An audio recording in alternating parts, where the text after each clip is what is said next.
Hello everyone, my name is Cryptic D Athena, and this is my chapter review of One Piece Chapter 1020, Robin vs. Black Maria.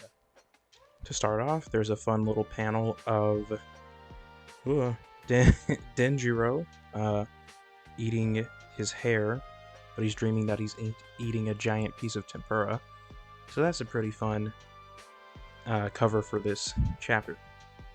But right away, we open up back on Kaido versus Yamato, and interestingly, everyone, whether you guessed at like the Kirin fruit, or the Raiju, or what was another one? Or the one where it was like the Chinese zodiac combinations, we were all wrong. I guarantee you, if you guess this fruit, you have to be Japanese or Oda himself. Like, there's no way you guess this. Like, you have to be Japanese in Japan. Or you just happen to know this fruit. But it turns out Yamato's devil fruit is actually the Dog fruit Makami, or model Makami. So I did very light research on this subject afterwards, after reading this, and there's not a lot of information that I can get access to that any normal, I suppose, English-speaking person can get access to. I'm not really sure where else I could go find information on this, but as far as I know, the Makami is some sort of guardian deity in Japanese folklore, and as the chapter states, the Makami fruit is actually a guardian deity of Wano. So it makes sense that this fruit is the, I guess, Wano guardian deity fruit. Which makes me think that this fruit was used by someone during, I guess, before Oden's lifetime. I would say before Oden's lifetime. You know what? Maybe this might be interesting. I don't remember exactly what Toki stated. Toki's Oden's wife. I don't remember what she stated, but she left her time period, jumped ahead, I think 20 or 30 years into the future, for some reason, and maybe she jumped ahead because of this fruit getting in the hands of Kaido, and she wanted to make sure that it didn't happen. Which, oh my goodness, I'm gonna have to save this for another video, but maybe, oh no, that wouldn't make any sense. Okay, I'm just gonna say it, but maybe if you've ever thought that Yamato, his hair color ever looked similar to Toki's hair color, because I've been thinking this, and I'm pretty sure there's other people who have thought of this, but maybe maybe Toki is Yamato's mother. I don't know how that would work, but maybe there's something there. I have absolutely no idea how this would work, but it's possible. It is possible. Maybe she took the fruit, she jumped into the future, was pregnant with Yamato, had Yamato like off screen or something. Unfortunately, had to leave Yamato with Kaido for some reason. But I don't know.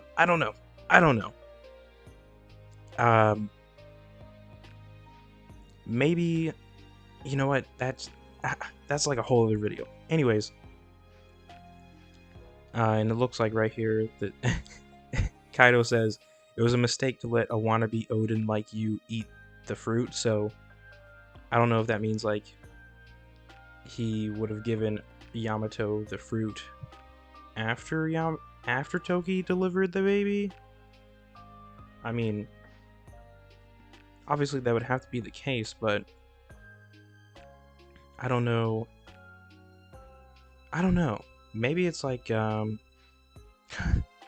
might be interesting. Maybe it's like Toki jumps into the future, but she left still on somewhat good terms with Kaido.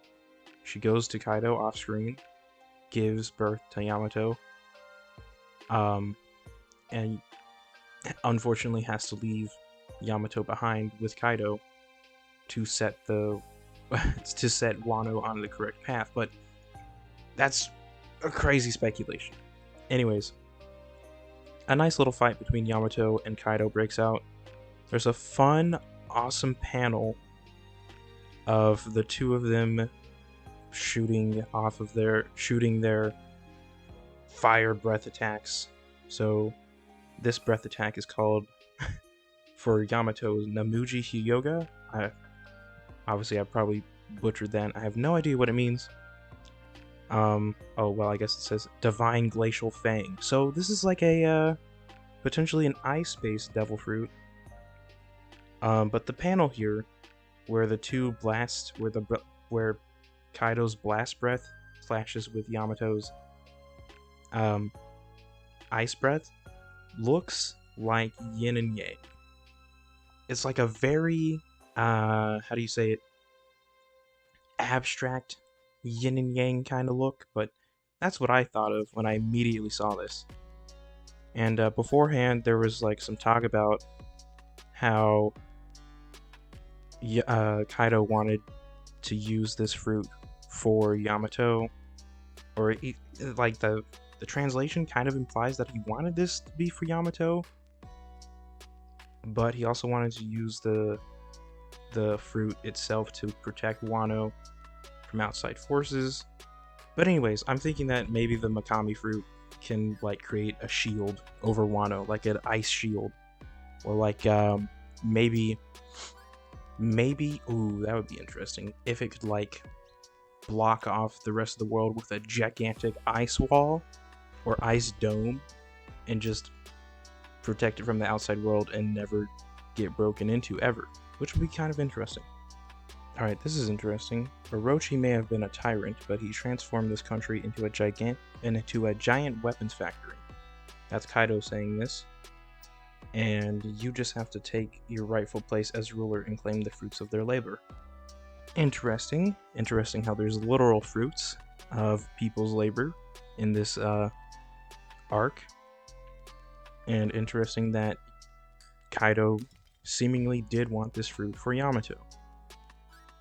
Then Yamato replies with, "I'm going to help the samurai and protect this country from you. No more chains, this country will open." And then we have Yamato fire off the blast breath. Kaido says, "I'm not going to let that happen." They clash. There's a nice panel of Oden saying, "Open the country." And I'm guessing that's like flashing in Yamato's head. Be like, "Open the country, Yamato." So yeah, that's their fight. And then we come back to Robin versus Black Maria. And we have Brook trying to get Robin out of some sort of hallucinatory state. I'm not sure how this happened. I don't remember if Black Maria can do this. I would imagine it has something to do with like maybe like the toxins of her particular spider. It is an ancient spider, which we don't really know if it's... I wouldn't know if it is poisonous, but maybe it had like some hallucinogenic venom. So maybe there's something there. I don't know, or maybe it's like something else, because it looks like in the panels of Robin being hallucinated, she's seeing her mother, Professor Clover, and Saul, the giant, and she's trying to be captured by Black Maria, obviously. And somehow this illusion is happening, and there's like some like wisps of smoke or some sort of hallucinogen in the air, and that's making Robin trip out and seeing her past family. I would say family. And then, you know, she actually does see through it, which is interesting. She's just trying to play the bit. And it's funny how Brook is trying to get her out of it, even though she knows that she's being hallucinated. We get a nice attack from Robin. She knocks out Nir Nirona, Kunyun, and Tenjo Kadari. These are new characters, I think. And they all have different variations of snake smiles. Then in the next panel, we have Brooke and Robin trying to run away. Robin comments how dare they use someone's memories like that. Just interesting. This chapter is very interesting because it's a lot about Robin and like how people view her, and it's very, very nice. I really like this chapter. So they're running through. There's an awesome panel. I might have to draw this. This might be the drawing for the video. But there's an awesome panel of Black Maria chasing Brooke and Robin, and it's like Black Maria takes up the whole panel while Brooke and Robin are on the bottom left, and it looks so good. And they're just going through, and Robin comments how Brooke wasn't affected by the hallucinations, and he comments that I just kept seeing my crew on those years of being dead on my ship, and I guess he was just used to it. It's implied that he was just used to seeing illusions, so he wasn't affected by whatever was happening there. And they keep running, and we get a look at Black Maria's weapon of her staff. She has a Wanyudo pug smile. Oh yeah, that's right. I see here. It is a pug. Well, no. It's someone who... I'm not quite sure what's going on here. But they say... So Oda says pug smile in Wanyudo's like small Oda box. Obviously doesn't go into full detail about what the fruit is, but the fruit itself seems to be based on this particular yokai that's like a flaming wheel with a face on it. I don't remember what it's called, but that's what it is. So I'm imagining that the pug or the person ate the pug smile and then they became... I'm not sure what happened here, but it's a really interesting weapon, and I really like the look of it. And it's also just one of my favorite looking yokais. Then we have some more awesome panels of Black Maria towering over Robin and Brooke. Like Oda had some really fun and interesting choices with how he represented this battle. It's really nice. Just going through, commenting, or Black Maria's commenting on how you guys are foolish for dreaming that you think you can take down Kaido. Very interesting. Robin uses spider net to hang onto the ceiling because Black Maria is burning down the building. But this gets sorted out real quick. Black Maria comments that it's interesting that Robin is worried about the building burning down, and how, oh, you care about your enemies? That's rich. Which is, typical villain thing. Brooke leaves his body momentarily to attack the Black Maria's weapon, uses Cold Soul, knocks out the weapon, and she can no longer use her fire powers. That's okay. Black Maria takes a swing at Robin and Brooke. They fall down to the ground. But Brooke uses a technique called Ice Burn, and he freezes the floor and he gets rid of the flames so they can safely land on the ground. And it's very interesting. All the while, Black Maria is commenting on how is trying to make it seem that the Straw Hat Pirates don't really care for Robin. They're just using her for like a means to an end, to read the poneglyphs, which is the goal of every pirate. They want Robin to read the poneglyphs so they can get to the One Piece. So yeah. We're going through here. Big shots from all over the world are after you. You're nothing but a burden to your crew. That's why it is so easy to lure you here. Then we have a panel of Sanji asking Robin to save him. Robin's just kind of like has a panel of ... She's like thinking to herself. It's very interesting. Rereading during this, it's very interesting how Black Maria is trying to get into Robin's head. She's like saying, Blackfoot Sanji has the second highest bounty in the crew. You're like, to him, you're nothing. You have like, I don't know. I don't remember Robin's bounty. But there's a theory going on that she's going to have the highest bounty after Wano. Because everyone's going to be after her. But yeah, she's just like, you don't have a high bounty at all. Your whole crew's a laughing stock except for your captain and Sanji. Which is crazy. Brook's trying to bring her back and be like, don't listen to Black Maria. Sanji-chan is truly extraordinary. He's your friend and all that stuff. Then Brook goes off to fight the 3 women that were using the illusions. And that's going to be a fun fight if we come back to that, or if it's just going to be off screen. I wouldn't mind if that's off screen. I mean, I wouldn't mind, but at the same time, I kind of would mind because Brook's powers have always been really cool to me. Anyways, they keep going here. Then we end off the fight with a panel of Robin creating a giant version of herself with several hands probably on the ground. And the fight cuts from there onto the Onigashima beach with Luffy and Momonosuke and everyone else that's on the beach. They're basically just talking about, you found Luffy, he needs more food. It's like asking for more food, but obviously he's not getting more food.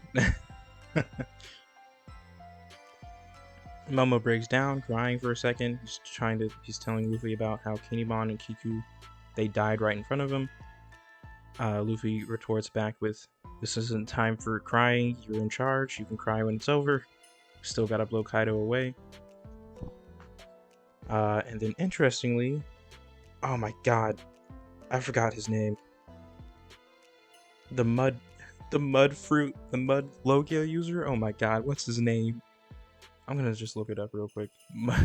Mudfruit. Caribou.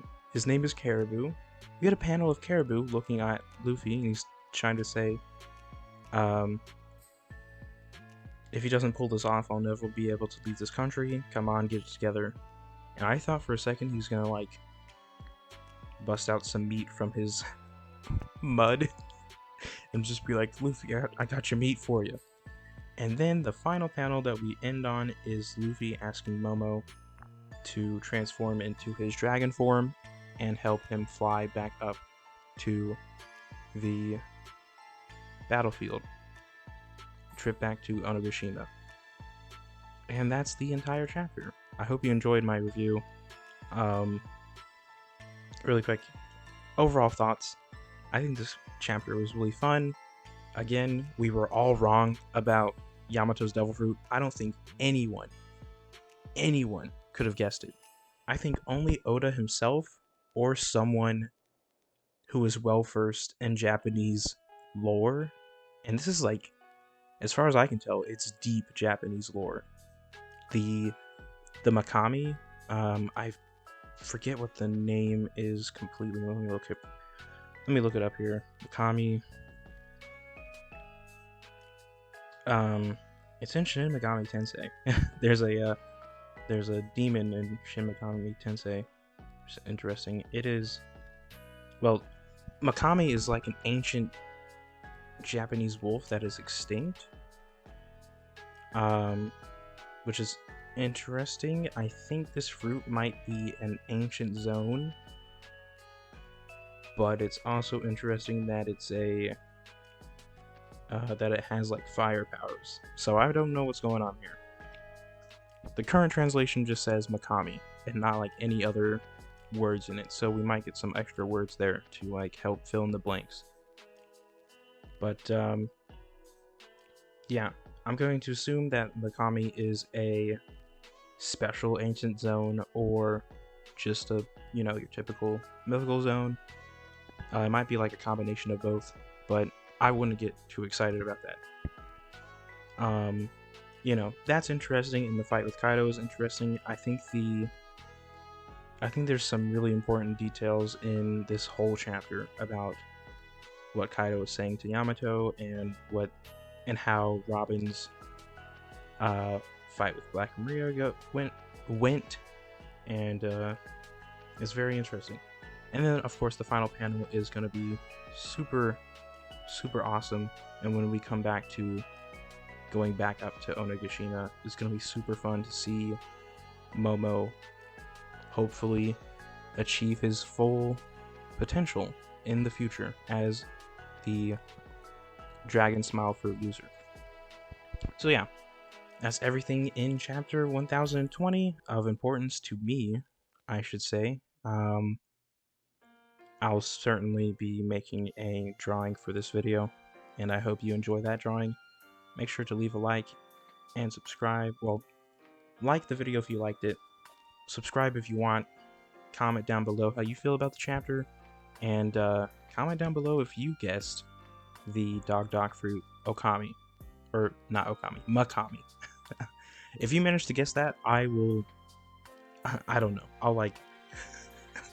I'll comment on your comment and be like, did you really guess that? Or did you just